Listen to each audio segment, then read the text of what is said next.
Hello, hi, welcome. My name is Mel, and thank you so much for being here.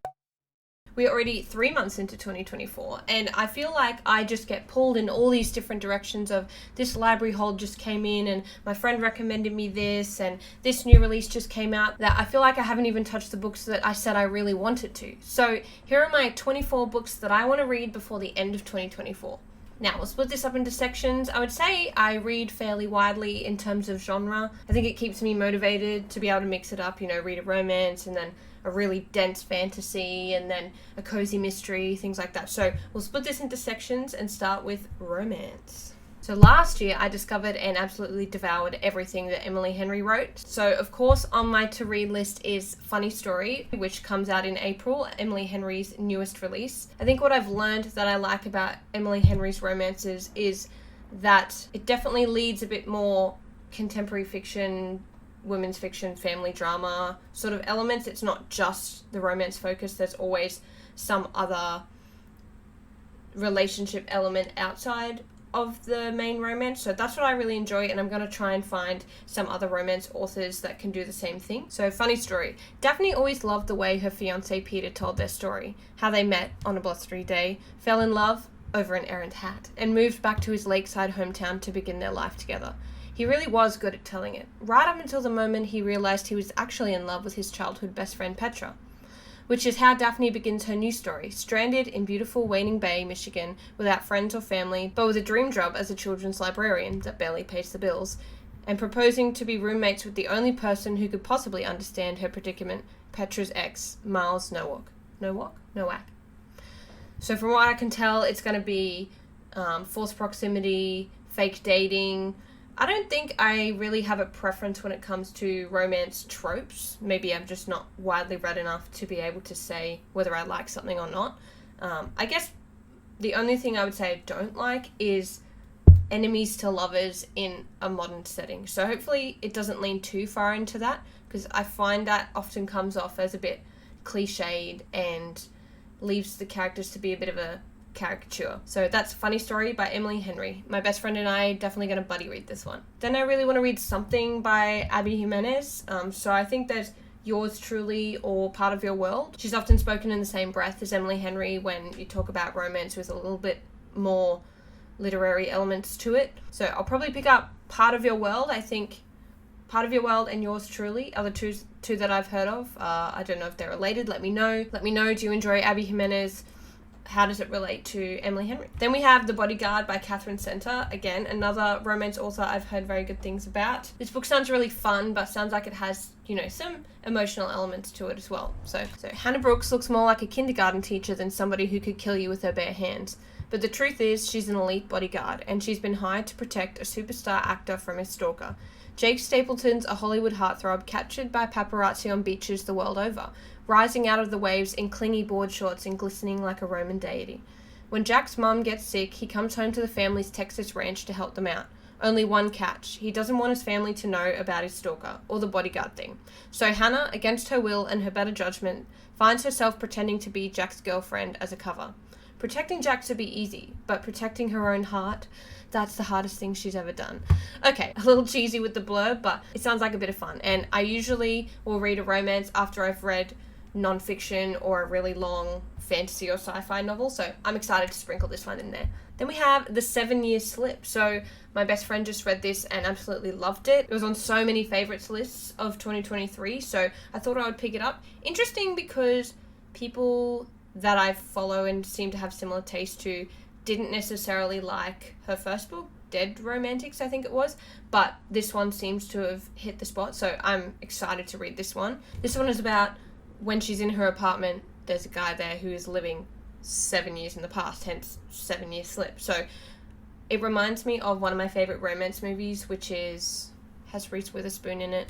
What's it called?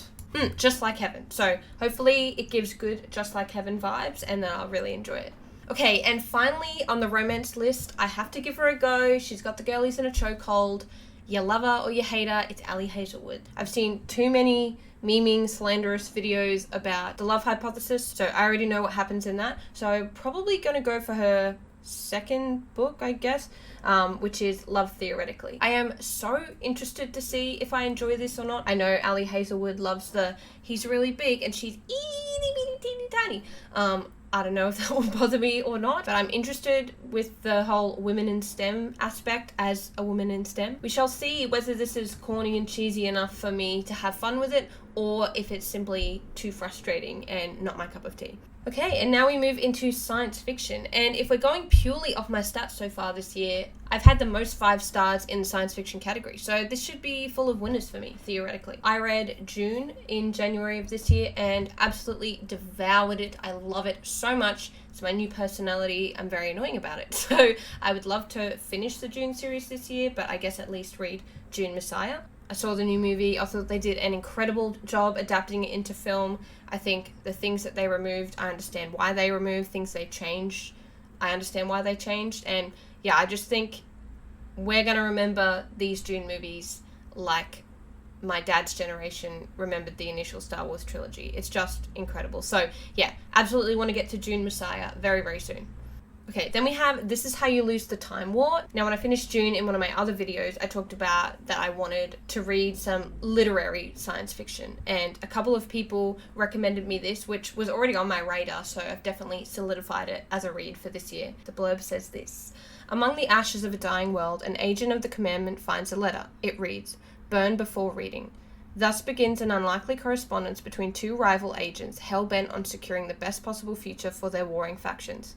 Now, what began as the taunt, a battlefield boast, grows into something more, something epic, something romantic, something that could change the past and the future. Except the discovery of their bond would mean death for each of them. There's still a war going on, after all, and someone has to win that war. So, I mean, pretty vague when it comes to plot. I know it's epistolary, I know it plays with time, I know that people really enjoy the relationship that's explored in this novel. So, yeah, I'm really excited about this one. I think it combines lots of things that I really enjoy, like the romance aspect, war fiction and science fiction. So yeah, This Is How You Lose the Time War, definitely on the list. Mel, don't touch your hair challenge, impossible. Okay, then we have Red Rising series. I saw so many people last year who don't even read science fiction enjoying the Red Rising series, so I really want to pick this one up. I honestly do not know that much about it, other than that people have read it and really enjoyed it. So let us read the blurb. Darrow is a Red, a member of the lowest caste in the color-coded society of the future. Like his fellow Reds, he works all day, believing that he and his people are making the surface of Mars livable for future generations. Yet he spends his life willingly, knowing that his blood and sweat will one day result in a better world for his children. But Darrow and his kind have been betrayed. Soon he discovers that humanity already reached the surface generations ago. Vast cities and sprawling parks spread across the planet. Darrow and Reds like him are nothing more than slaves to a decadent ruling class. Inspired by a longing for justice and driven by the memory of lost love, Darrow sacrifices everything to infiltrate the legendary Institute, a proving ground for the dominant Gold caste, where the next generation of humanity's overlords struggle for power. He will be forced to compete for his life and the very future of civilization against the best and most brutal of society's ruling class. There, he will stop at nothing to bring down his enemies, even if it means he has to become one of them to do so. Okay, that sounds so good. I feel like that is... yeah, that's right up my alley. Yeah. Oh, this is the problem with doing stuff like this. You just look at all these books and read all these books, and then you're like, I want to read all of them, and now I'm really overwhelmed, and what do I read first? Ah! But yes, Red Rising, going on the list. Okay, then we have another general I would like to read from this author, which is Emily St. John Mandel. So she wrote Sea of Tranquility, Station 11, what's the other one in that series? And The Glass Hotel. So yeah, I'd like to read something from this series. Again, heard good things. I know they're all, those 3 at least that I talked about, are linked. I don't think you need to read them in order, but let me know if you think I should.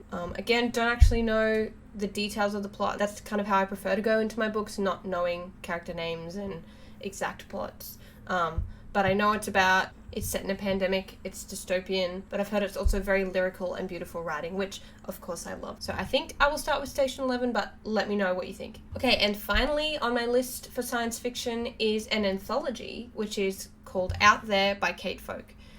This is purely because I watched a vlog where Books and Lala recommended it, and you know what? She recommends it, I add it to my TBR.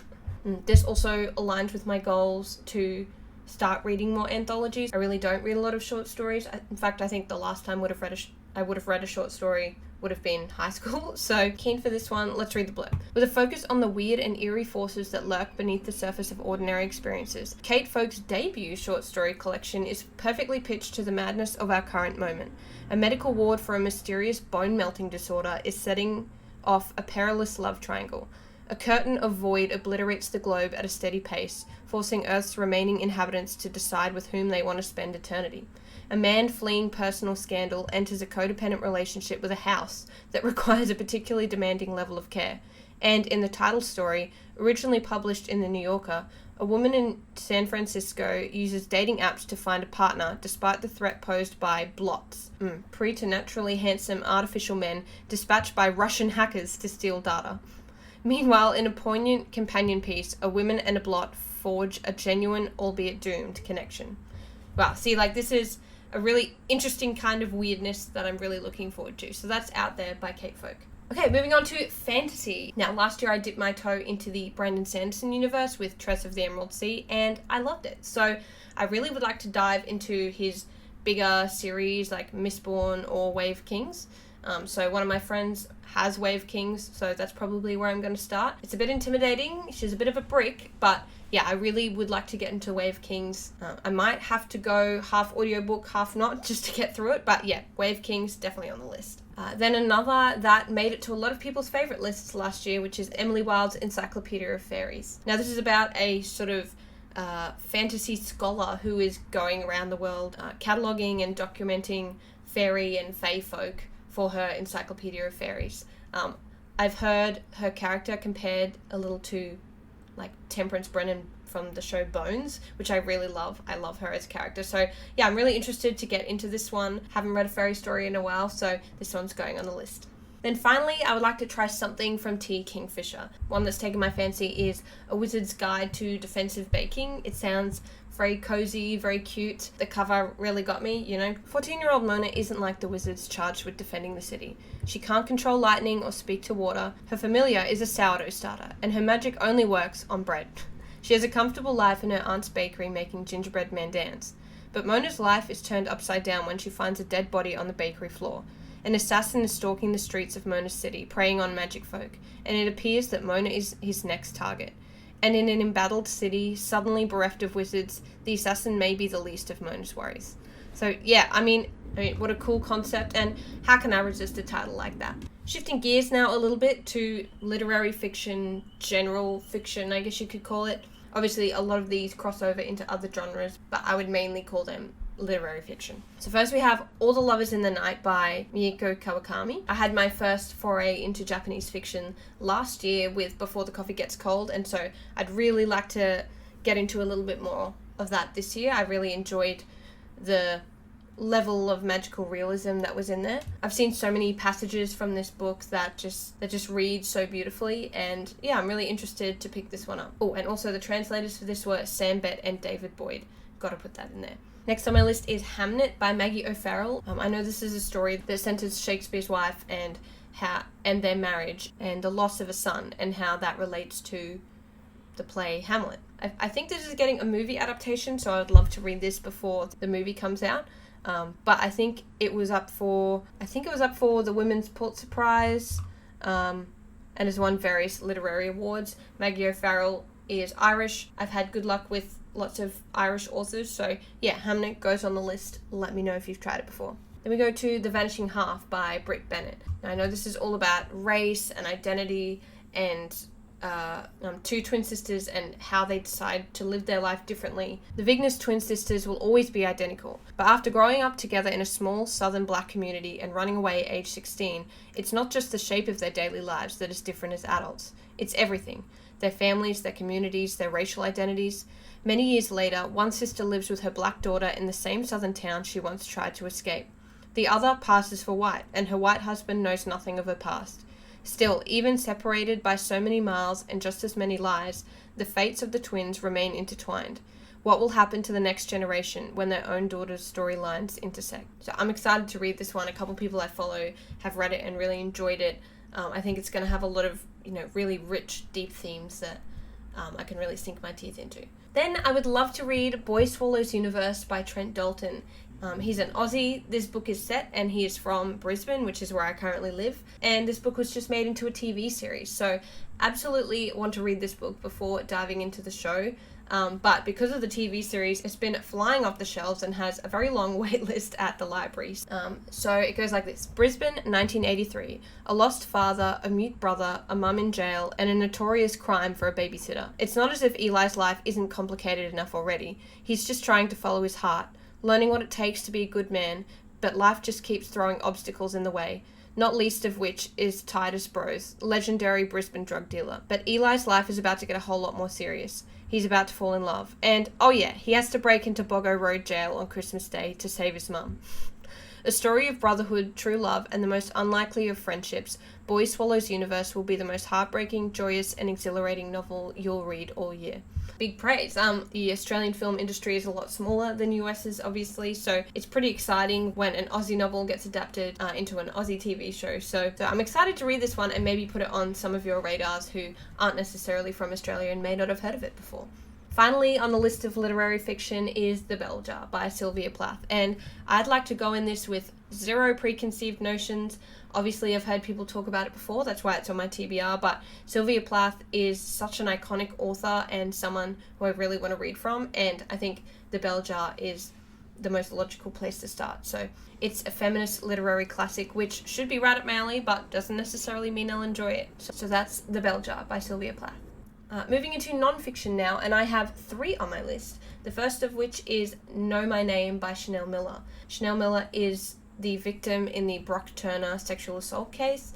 I remember the story playing out in the media and reading her impact statement that went pretty viral. I'm really excited to read her side of the story I'm sure this was really important for her to be able to reclaim the story and narrative in her own way. I've heard nothing but amazing things about it, that it's powerful, it's heartbreaking, that it's so vulnerable and honest.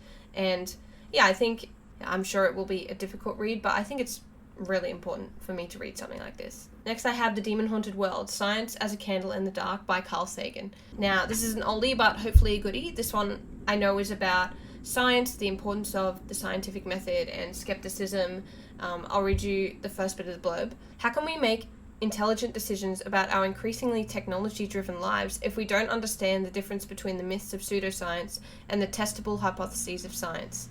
Pulitzer Prize-winning author and distinguished astronomer Carl Sagan argues that scientific thinking is critical not only to the pursuit of truth, but to the very well-being of our democratic institutions. Now, this was published in the 90s, but I still see it referenced a lot, and I think now more than ever, with more access to so much information, it's really important for us to be able to scrutinize something and understand how to pick it apart and test it against different hypotheses to know what is true and what is pseudoscience. And I think it's one thing to be able to look back and say, how could people believe that? But it's another thing to be able to admit that what we believe is wrong.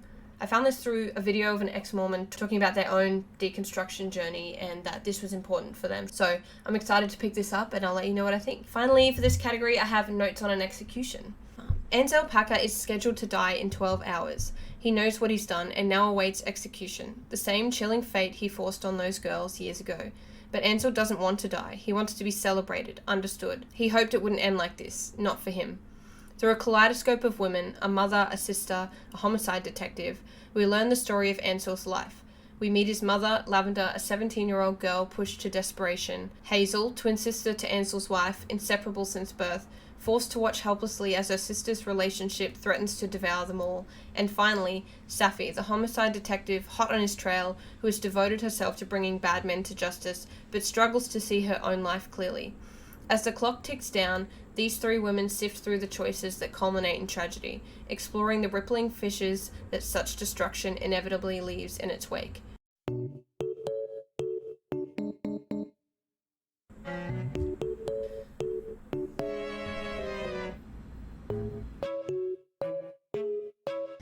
Finally, we move to the mystery category. Everyone in My Family Has Killed Someone by Benjamin Stevenson. I've heard this is a very meta take on the whodunit that really acknowledges all the different tropes of the genre and sort of plays with them Benjamin Stevenson is an Aussie. He's a comedian in Australia.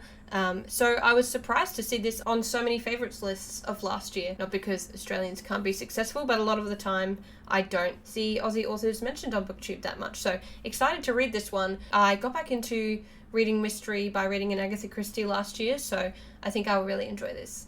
Then we go to Dial A for Aunties by Jessie Q. Sutanto. I've heard this is a very funny, silly, larger-than-life sort of cozy mystery. What happens when you mix one accidental murder with 2,000 wedding guests and then toss in a possible curse on 3 generations of an immigrant Chinese-Indonesian family? You get 4 meddling Asian aunties coming to the rescue. It just sounds like a hoot, right? Like, this sounds like exactly what I want out of the mystery genre. And on similar lines, and the final book on my list of 24 is Finlay Donovan is Killing It by Elle Cosimano. Again, I've heard this is very funny, silly, fun. Let's do one more blurb for the road. Finlay Donovan is killing it, except she's really not. She's a stressed out single mum of 2 and struggling novelist. Finlay's life is in the new book she promised her literary agent that isn't written. Her ex-husband fired the nanny without telling her, and this morning she had to send her 4-year-old to school with hair duct taped to her head after an incident with scissors. When Finlay is overheard discussing the plot of her new suspense novel with her agent over lunch, she's mistaken for a contract killer and inadvertently accepts an offer to dispose of a problem husband in order to make ends meet. Soon, Finlay discovers that crime in real life is a lot more difficult than its fictional counterpart as she becomes tangled in a real-life murder investigation. Fast-paced, deliciously witty, and wholeheartedly authentic in depicting the frustrations and triumphs of motherhood in all its messiness, hilarity, and heartfelt moment, Finlay Donovan is Killing It is the first in a brilliant new series from YA Award nominee Elle Cosimano. Okay, that's 24 books that I want to read before the end of 2024. Yes, it is March. How did we get here? I don't know. But let's revisit this list at the end of the year and see how I did. If you have read any of these books, please let me know. If there's any I should avoid and you're like, please don't read this book, let me know as well. Other than that, thank you so much for being here. Thank you so much for watching, and I'll see you next time.